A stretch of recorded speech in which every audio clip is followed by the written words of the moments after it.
أعوذ بالله من الشيطان الرجيم بسم الله الرحمن الرحيم اقرأ باسم ربك الذي خلق خلق الإنسان من علق اقرأ হামজা কবজের ইক ইক হামজা কবজের ইক র আলিফ সাকিন জবর র এখানে এখানে ইক কোনো টান হবে না, মানে ইক র এই ধরনের কোনো টান হবে না, মানে ইক র ইক র। এখানে দেখুন র এর পরে যে আলিফ এসছে, আলিফের উপরে সাকিন এসছে। এই যেখানে কোরআনের মধ্যে যেখানে আলিফের উপরে যদি সাকিন আসে সেখানে কি হবে, সেখানে ঝাটকা দিয়ে পড়তে হয়। এখানে যেমন ইক র র র এমন ঝাটকা হবে। এখানে আলিফ মাদ্দা মনে করে টান দেবেন না। অনেকে হয়তো মনে করবে যে আলিফের ডান দিকে জবর আসলে আলিফ মাদ্দা হয় আর এক আলিফ টান দিতে হয়, তাহলে এখানে আলিফের ডান দিকে জবর এসছে মানে এক আলিফ টান দিতে হবে না, এটা আলিফ মাদ্দা নয়। আলিফ মাদ্দা যে আলিফ আসে সেই আলিফ সবসময় খালি থাকে, ওর উপর না জবর আসবে, না পেশ আসবে, না জের আসবে, না কোনো সাকিন থাকবে। তো আলিফ মাদ্দা মানে হুরুফে মাদ্দার যে আলিফ মাদ্দার যে আলিফ আছে ওটা সবসময় কী থাকে, খালি থাকে। তাহলে এখানে খালি নেই, আলিফের উপর কী এসছে, সাকিন এসছে। তাহলে এখানে কী হবে, আলিফ মাদ্দা হবে না, বরং ঝাটকা দিয়ে পড়তে হবে ইকর। ঠিক, তারপরে বিসমি বিসমি এখানে বাজের বি বা সিনজের বিস, বা সিনজের বিস, মিমজের মি, বিসমি বিসমি এখানে কোনো টান হবে না, বিসমি বা সিনজের বিস মিমজের মি বিসমি। এখানে বাই নিচে জের এসছে, জেরকে তাড়াতাড়ি পড়তে হয়, টান দেওয়া নিষেধ। মনে রাখবেন জবর জের পেশ, এই জবর জের পেশ, জবর সবসময় কী হয়, উপরে হয়, মানে এইগুলো এই জবর আছে, জের নিচে হয়, পেশও উপরে হয়। ঠিক, তো এটা হচ্ছে এই পেশ, এটা পেশের চিহ্ন, আর এটা হচ্ছে জেরের চিহ্ন, আর এটা হচ্ছে জবর, এইটা জবর। তো জবর জের পেশ যে অক্ষরের উপর আসবে সেই অক্ষর কী হবে, বিনা টেনে তাড়াতাড়ি পড়তে হয়। তাহলে এখানে বায়ের নিচে কী এসে জের এসছে, তাড়াতাড়ি পড়তে হবে। এখানে মিমের নিচে জের এসে কী হবে, তাড়াতাড়ি পড়তে হবে। তাহলে বিসমি বিসমি কোনো টান হবে না, ইকরা বিসমি। রব্বি র বাজবর রব বাজের বি, রব্বি র বাজবর বাব, র বাজবর রব বাজের বি, রব্বি। কাফ লাম জবর কাল, কাফ লাম জবর কাল, লাম জবর লা, রব্বি কাল্লা। জাল ইয়াজে জি, এটা হচ্ছে জাল। এই জালকে অনেকজন জাল জাল করে, জাল, এটা জাল হয় না ভাই, সব জায়গায় জাল করলে হবে, জাল হয় না, বরং এটা জাল, মানে জিভের আগা উপরের সামনে যে দুটো বড় দাঁত হয় না উপরের পাটির, তো সামনের উপরের দাঁতের মাথায় লাগিয়ে উচ্চারণ হয় জাল। তাহলে এখানে এটা জাল, এটা জাল বলবে না কেউ। তাহলে জাল ইয়াজে জি, ইয়া সেকেন্ডের ডান দিকে জের এসে কী হবে, ইয়া মাদ্দা, ইয়া সেকেন্ডের ডান দিকে জের আসলে ইয়া মাদ্দা হয়, আর ইয়া মাদ্দা কী হয়, এক আলিফ পরিমাণ টান সহ পড়তে হয়। তাহলে এখানে জি এক আলিফ টান হবে, আর লামের উপর জবর এসে হারাকাত হওয়ার কারণে কী হবে, টান হবে না। তাহলে রব্বিকাল্লাযী, রব্বিকাল্লাযী খলাক, খ জবর খ, লাম জবর লা, খলাক, কফ জবর ক, খলাক খলাক, এগুলো সব হারাকাতের চিহ্ন, সব জবর এসছে, একটাও টান হবে না, খ টান হবে না, লা টান হবে না, ক টান হবে না। ঠিক, এবার দেখুন এখানে আমি যেহেতু শ্বাস ছাড়ছি বা ওয়াক করবো বা দাঁড়াবো এখানে, তাই খলাক যে শেষে যে অক্ষরটা আছে কফ আছে, তো কফের উপর যে জবর আছে এই জবরটা কী হবে, সাকিনে পরিণত হয়ে যাবে, সাকিন। কেননা কায়দা আছে যে শব্দতে আমি ওয়াক করবো দাঁড়াবো সেই শব্দের শেষের অক্ষরে যদি জবর জের পেশ এসব আসে, দুজের দু পেশে আসে, কী হবে, সাকিনে পরিণত হয়ে যাবে। তাহলে এখানে কফের উপর কী এসছে, যেহেতু আমি এখানে সাপ ছাড়বো তো কফের উপরে জবর এসছে, তো এটা সাকিনে পরিণত হয়ে যাবে। তাহলে খলাক ক আছে, দাঁড়ানোর ক্ষেত্রে কী হয়ে যাবে, খলাক খলাক খলাক। ঠিক, তো পুরো আয়াতটি কেমনভাবে পড়বেন, ইকরা বিসমি রাব্বিকাল্লাযী খলাক। ঠিক, তারপরে এই যে প্রথম আয়াত হয়ে গেল, আয়াতের উপরে ছোট্ট একটি জিম রয়েছে, এই জিমটার চিহ্ন হচ্ছে ওয়াকফে জাইজের শর্ট ফর্ম। এটা ওয়াকফে জাইজ মানে একটা বৈধ দাঁড়ানোর আর কি চিহ্ন একটা, এখানে আর কি দাঁড়াতে পারবেন আর মিলিয়েও পড়তে পারবেন। তাহলে এখানে যদি দাঁড়ান তাহলে খলাক হয়ে যাচ্ছে, আর যদি মিলিয়ে পড়েন তাহলে খলাক খলাকল ইনসানা। ঠিক, যদি মিলিয়ে পড়েন খলাক বলে আগের আয়াত পড়বেন। দ্বিতীয় আয়াত, খলাকল ইনসানা মিন আলাক, খলাকল, খ জবর খ, লাম জবর লা, খলা খলা, কফ লাম জবর কল, খলাকল খলাকল। এখানে খ টান হবে না, লা টান হবে না, কল এখানে টান হবে না। ঠিক, এগুলো কেন, হারাকাত, জবর এসছে, জবর জের পেশ কী হয়, বিনা টেনে পড়তে হয়, তাহলে জবর এসে কী হবে, একটাও টান হবে না, খ টান হবে না, লা টান হবে না, ক টান হবে না, খলাকল ইনসানা। এখানে হামজা নুনজের ইন, সিন আলিফ জবর সা, ইনসা নুন জবর না, ইনসানা ইনসানা। এখানে কী হচ্ছে, আমি মানে নুন সাকিন কী হচ্ছে, গুন্না হচ্ছে কেন, কায়দা রয়েছে যেখানে ইকফার কায়দা, কায়দাটা মনে রাখবেন। তানবিন বা নুন সাকিনের পরে হুরুফে ইকফা 15টি অক্ষর আছে। কটি অক্ষর? 15টি অক্ষর। তা সা জিম গুনুন, তা সা জিম দাল জাল জা সিন শিন সদ দত ত জ ফা কফ কাফ, পুরো 15টি অক্ষর। এই 15টি অক্ষরের মধ্যে যদি কোনো একটি আসে তানবিন বা নুন সাকিনের পরে, তাহলে কী হবে, তানবিন বা নুন সাকিনকে এক আলিফ গুন্না সহ পড়তে হয়। এবার দেখুন নুন সাকিনের পরে কী এসছে, সিন এসছে, শিন বলছিলাম না, তো সিন এসছে, তাহলে কী হবে, নুন সাকিন এখানে গুন্না হবে ইনসানা। আচ্ছা, এখানে ইকফার গুন্নাটা ইনসানা বলবেন না, মানে নুনটা অস্পষ্ট হবে, মানে পরিষ্কার হবে না, মানে নাকের মধ্যে একটা ভাসানোর মতো গুন্নাটা হবে।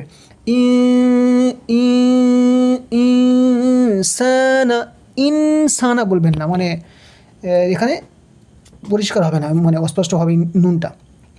খলাকাল ইনসানা, সিন আলিফ জবর সা, এখানে আলিফ মাদ হওয়ার কারণে কী হবে, এক আলিফ টান হবে, আলিফের ডান দিকে জবর এসছে, আলিফ মাদ্দে এক আলিফ টান হবে, তাহলে সা নুন জবর না, নুনের পর জবর তাড়াতাড়ি পড়তে হবে হারাকাত হওয়ার কারণে, তাহলে সা টান হবে, না টান হবে না।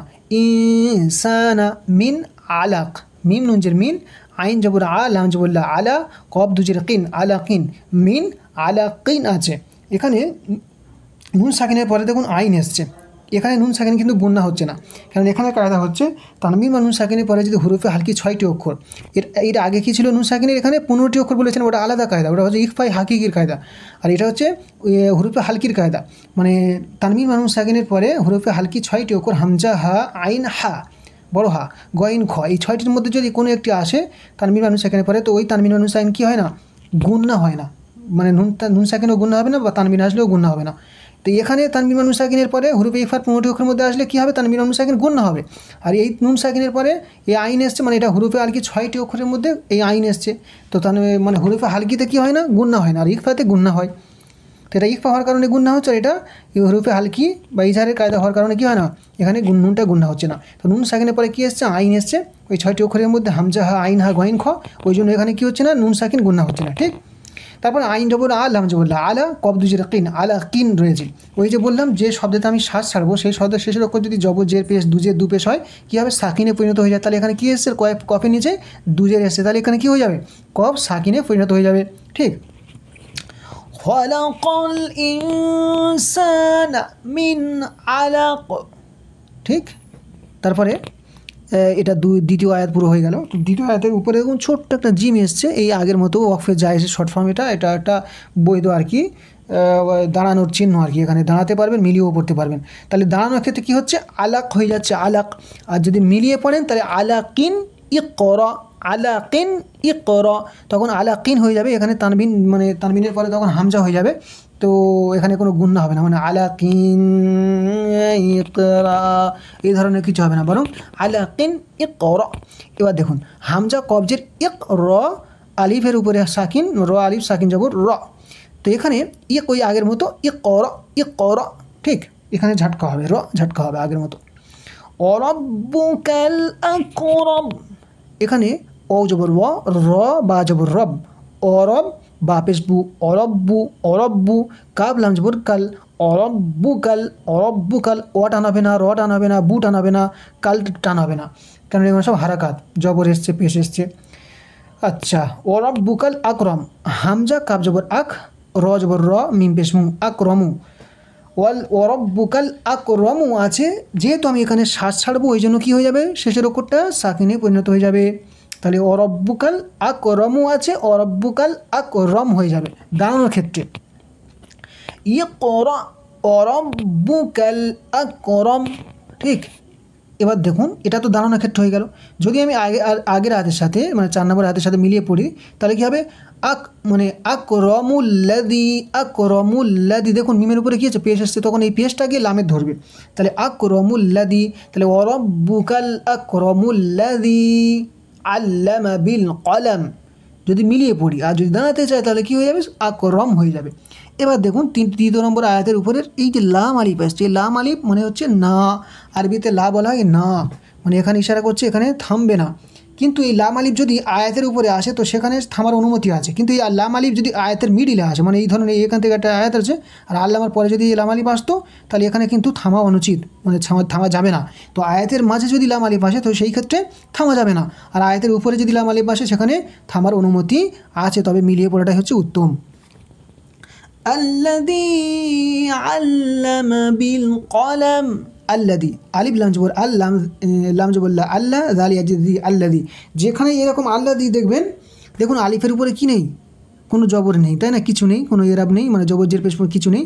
তো যখন এরকম শব্দ দেখবেন তখন দেখবেন যে লামের উপরে এই জবর এসছে, তখন এই আলিফের উপরে জবর ধরে নিতে হবে, ঠিক।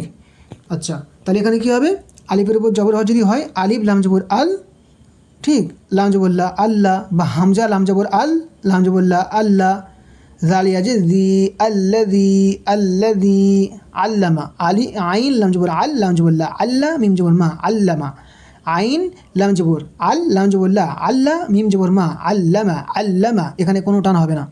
আইনের উপর জবর এসছে হারাকাত, টান হবে না। লামের উপর জবর এসছে হারাকাত হওয়ার কারণে টান হবে না। মিমের উপর জবর এসছে হারাকাত হওয়ার কারণে টান হবে না, মানে জবরদের পেশ টান দেওয়া নিষেধ, তো টান হবে না। আল্লামা, আল্লাযী, এখানে ইয়া মাদ্দা, ইয়া সেখানে ডান দিকে জের এসছে, ইয়া মাদ্দা হওয়ার কারণে জিটা একালিপ টান হবে, তাই আল্লাযী আল্লামা বিল কলম, বা লাম জের বিল, কব জবর ক, বিল ক, লাম জবর লা, বিল কলা, বিল কলা, মিম জের মি, বিল কলামি, এখানে মি বিল কলাম মি আছে, ওই যে বললাম শেষের অক্ষর জের এসছে, ওই জন্য মি কী হয়ে যাবে, সাকিনে পরিণত হয়ে যাবে। তাহলে বিল কলাম মি আছে, দাঁড়ানোর ক্ষেত্রে কী হয়ে যাবে, বিল কলাম হয়ে যাবে। আল্লাযী আল্লামা বিল কলম, এটা দাঁড়ানোর ক্ষেত্রে হয়ে গেল। আর মিলিয়ে পড়লে কী হবে, বিল কলামি আল্লামাল, বিল কলামি আল্লামাল, ঠিক। আচ্ছা, এখানে ও আয়াতের উপরে কী আছে, লাম আলিফ, মানে এখানে বলতে যাচ্ছে না থামাটায় মানে ভালো আর কি, তবে যেহেতু আয়াতের উপরে এসছে ওই জন্য এখানে থামার অনুমতিও আছে। আল্লামাল ইনসানা মা লাম ইয়ালাম, আল্লামান, আইন লাম জবর আল, লাম জবর লা, আল্লাহ, মিম লাম জবর মাল, আল্লামাল, আল্লামাল, ইন আলিফ নুন জের ইন, বা হামজা নুন জের ইন, সিন আলিফ জবর সা, সা নুন জবর না, ইনসানা, ইনসানা, আল্লামাল ইনসানা, এখানে নুন সাকিনের পরে সিন এসছে, ওই ইকফা কায়দা, ইকফার 15টি অক্ষর, তানবিন বা নুন সাকিনের পরে হুরুফে ইকফার 15টি অক্ষরের মধ্যে কী এসছে, সিন এসছে, ওই জন্য এখানে নুন গুন্না হচ্ছে, নুন সাকিন গুন্না হচ্ছে বা হবে, একালিপ গুন্না হবে। সিন আলি জবর সা, আলিফের ডান দিকে জবর এসছে, একালিপ টান হবে। নুন জবর না, নুনের উপর জবর, তাড়াতাড়ি পড়তে হবে, সা একালিপ টান হবে, না টান হবে না। আল্লামাল ইনসানা মা লাম, মিম আলি জবর মা, আলিফের ডান দিকে জবর, আলিফ মাদ্দা একালিপ টান হবে। লাম মিম জবর লাম, ইয়া আইন জবর ইয়া, লাম ইয়া, মা লাম ইয়া, এখানে দেখুন মিম সাকিনের পরে কী এসছে, ইয়া এসছে, এখানে কায়দায় এসছে ইজহারের সাফাবির কায়দা। এবার ইজহারের সাফাবির কাকে বলে, মিম সাকিনের পরে যদি বা এবং মিম ছাড়া অন্য কোনো অক্ষর আসে, মানে আরবি যে বর্ণমালা রয়েছে 29টি, তার মধ্যে যদি বা এবং মিম ছাড়া অন্য কোনো অক্ষর আসে মিম সাকিনের পরে, তাহলে ওই মিম সাকিন গুন্না হয় না। এবার দেখুন মিম সাকিনের পরে কী এসছে, বা আর মিম ছাড়া আইনে ইয়া এসছে, তো ইয়ার জায়গায় যদি বা হতো মিম সাকিন গুন্না হতো, বা ইয়ার জায়গায় যদি মিম হতো তো মিমের সাথে মিলিয়ে মিম গুন্না হতো। এখানে কি এসছে, বা আর মিম ছাড়া ইয়া এসছে, ওই জন্য এখানে মিম সাকিন গুন্না হবে না, মানে লাম ইয়ালাম এরম ধরনের হবে না, বরং লাম ইয়ালাম, লাম ইয়ালাম, ইয়া আইন জবর ইয়া, লাম জবর লা, লাম মিম জবর লাম, ইয়ালাম মা লাম ইয়ালাম। তো আয়াত কেমন হবে, আল্লামাল ইনসানা মা লাম ইয়ালাম। তারপরে 5 নম্বর আয়াতের উপরে ছোট্ট একটি তোয়া এসছে, এই তোয়াটা হচ্ছে শর্ট ফর্ম ওয়াকফে মুতলাকের, ওয়াকফে মুতলাক, ওয়াকফে মুতলাক একটা সাধারণ একটা দাঁড়ানোর আর কি চিহ্ন, মানে এখানে আর কি দাঁড়াতে পারবেন, মিলিয়েও পড়তে পারবেন। এখান থেকে তো ধরুন ইয়া লাম, মিমের উপরে এই লাম আসার কারণে মিমের উপরে সাকিন হয়ে গেছে, ঠিক। আচ্ছা, মিলিয়েও পড়তে পারবেন, মানে এখানে না দাঁড়িয়ে ডাইরেক্ট এখানে মিলিয়েও পড়তে পারবেন আর দাঁড়াতেও পারবেন।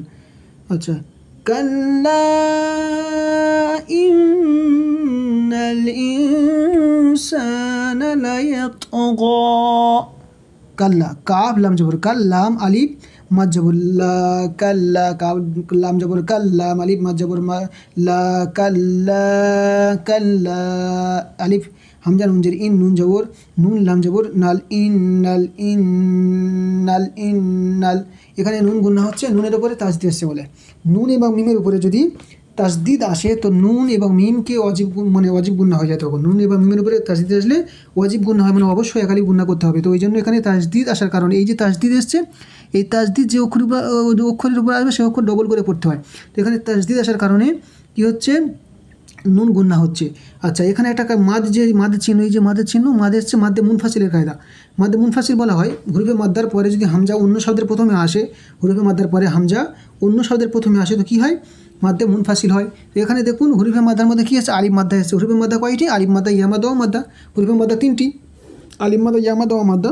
এর ওই 3টির মধ্যে কী আছে, আলিফ মাদ্দা এসছে। আর আলিফ মাদ্দার পরে হামজা কী এসছে, অন্য শব্দের প্রথমে এসেছে। তাহলে কাল্লা আলাদা শব্দ, ইন আলাদা শব্দ, তো এখানে কী এসছে, অন্য শব্দের প্রথমে হামজা এসছে। তো ওই জন্য এখানে মাদ্দে মুনফাসিল হচ্ছে। আর এখানে কমসে কম 3 আলিফ থেকে 4 আলিফ পরিমাণ টান দিতে হবে। ঠিক, তাহলে কাল্লা ইন্নাল ইনসানা, হামজা নুন জের ইন, সিন আলিফ জবর সা, নুন জবর না, ইনসানা। নুন সাকিনের পরে ইকফা মোটে অক্ষরের মধ্যে সিন এসছে, কী হবে, এক আলিফ গুণা হবে। আর আলিফের ডান দিকে জবর এসে আলিফ মধ্যে এক আলিফ টান হবে, না টান হবে না। ইনসানা, লায়াত গ, লাম জবর লা, ইয়াত জবর ইয়াত, লায়াত গইন, খাড়া জবর গ, লায়াত গ। কাল্লা ইন্নাল ইনসানা লায়াতগা। তো যাই হোক, আজকের এই 6 নম্বর আয়াত পর্যন্ত। আগামীর পরের আয়াত 7 নম্বর আয়াত থেকে ইনশাল্লাহ হবে। ভালো করে ব্যাক প্র্যাকটিস করবেন, ভালো থাকবেন। আসসালামু আলাইকুম রহমতুল্লাহ।